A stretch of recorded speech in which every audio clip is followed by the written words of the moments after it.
Okay, another very important part of the Cold War is going to be the space race.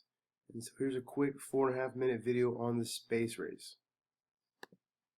In the wake of their World War II victory, United States citizens scoffed at the idea of any other country, even their Cold War adversary, the Soviet Union, surpassing their technological and military superiority. However, they were in for a shock. On October 4th, 1957, the Soviet Union launched the first satellite in history, Sputnik, into space. In response, United States media bleated with panic, rekindling Red Scare fears. How on earth could the technology of such a backwards, oh, and let's not forget, communist nation beat us? Could a communist system be better than ours? Despite President Eisenhower's attempts to downplay the situation, his words fell flat. Slowly, the administration realized that mere words were useless. To regain its credibility, the U.S. had to answer in kind, and loudly.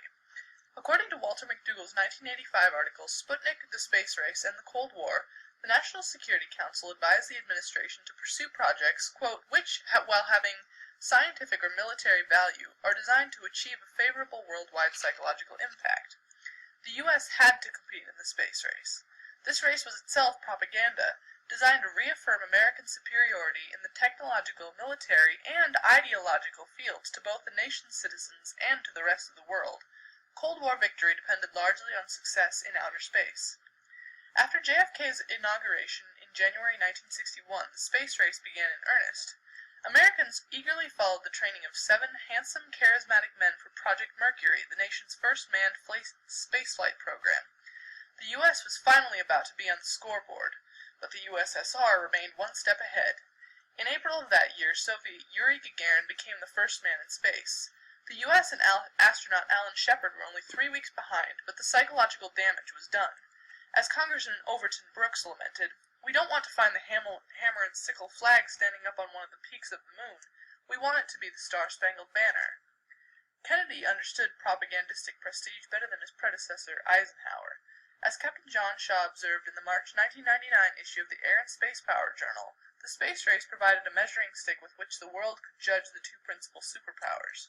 To the public, achievements in space equated to technological and military power. In May 1961, JFK called for the nation to commit itself to putting a man on the moon. No single space project will be more impressive to mankind. The reaction was swift. The NASA budget increased 8-fold in the next 5 years. Astronauts were cast as heroes defending liberty and battling communism in space. With an intensifying connection between the space program and the Cold War, the government placed higher pressure on NASA to take more risks. After a CIA report of spotting a gigantic Russian rocket, which they feared was a lunar vessel, NASA scrambled to modify a mission originally for placing a rocket in Earth orbit to instead blast it to the moon. On July 20th, 1969, Neil Armstrong stepped from the lunar module Eagle onto the moon's surface, and America rejoiced. While the space race continued for years afterward, no triumph came close to the marvel of the first moon landing. However, this achievement likely never would have occurred without the one-upmanship of the Cold War and the necessity for bolstering America's image. Just how successful was the propagandistic aspect of the space race? The propagandistic qualities of the U.S. space program in large part achieved their goals. With the sensationalism of the moon landing, the U.S. and capitalism reacquired the faith of the American people and third world countries. The historical influence is felt to this day. How many Americans, if asked, would name Alan Shepard or John Glenn, not Yuri Gagarin, the first man in space?